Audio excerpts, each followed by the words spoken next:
Oui, oui, c'est des crèches. On collectionne des crèches, puis on en fait des expositions. Mais là, on en a reçu une vraiment spéciale. C'est à voir. Quand on considère les évangiles, on s'aperçoit que c'est d'abord la passion de Jésus qui a été décrite.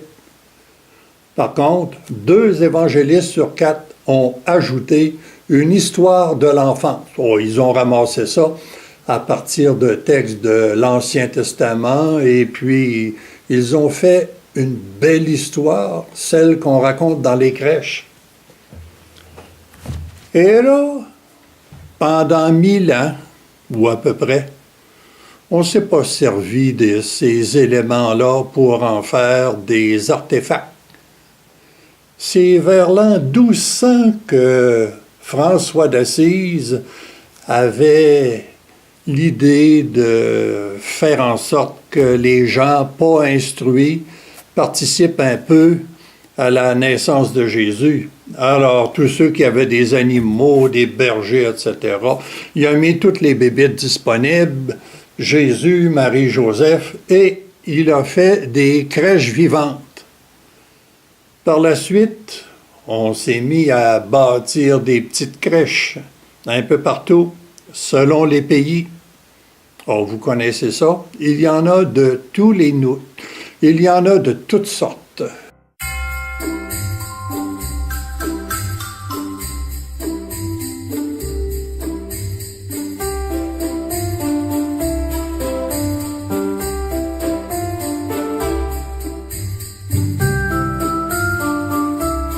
Donc, voici en quoi consiste cette crèche moderne. En regardant cette étable-là, on ne dirait pas qu'il s'agit d'une crèche actualisée, non. C'est une crèche, une étable comme bien d'autres qu'on connaît déjà. Cependant, quand on regarde d'un peu plus près à l'étable, on voit l'élément contrastant des panneaux solaires sur le toit. Ça annonce un salut plus écologique que spirituel. Après ça, on voit Jésus dans son berceau, encore un élément commun à toutes les crèches. Le lien traditionnel est donc maintenu. Marie aussi est prête pour l'allaitement. Elle a une brassière bien visible. Elle a un café ramassé chez Tim Hortons à la main. Elle a des ongles avec du cutex rouge. Elle fait le signe de victoire pour la photo et elle prend un petit bec de canard un peu pulpeux pour la photo. Joseph est en chemise en denim, agenouillé pour réaliser un bon selfie avec Marie et Jésus. Le mouton, lui, est bien ordinaire, comme dans toutes les crèches.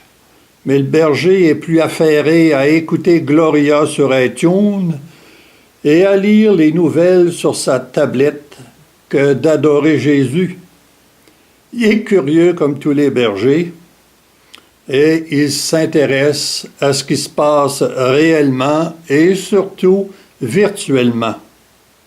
À mon sens, le gros bœuf est un peu trop gros pour la crèche, mais il est gras, car il se nourrit de grains sans gluten, c'est écrit sur sa mangeoire. Il va faire de la viande bien actuelle. Les mages dont voici un spécimen sont difficiles à reconnaître. Pas de chameau, mais un Segway pour se promener vite, et un cadeau livré par Amazon. Il a le chapeau, les verres fumés, les bretelles d'un hipster. Très début des années 2000. Il y a 3 habitudes qu'on peut avoir face à cette crèche. D'abord, on peut être indifférent, comme à toutes les nouveautés qui peuvent exister, à toutes les bébelles que l'on peut voir dans les décorations à chaque année. Deuxièmement, on peut être vraiment chialeux. Chialeux de ne pas respecter la tradition, chialeux de sortir de nos ornières. Troisièmement, on peut se dire, ah ben tiens, c'est peut-être l'idée de renouveler le sens que l'on peut donner à Jésus à Noël. Faites votre choix, mais essayez donc de ne pas être parmi les chialeux.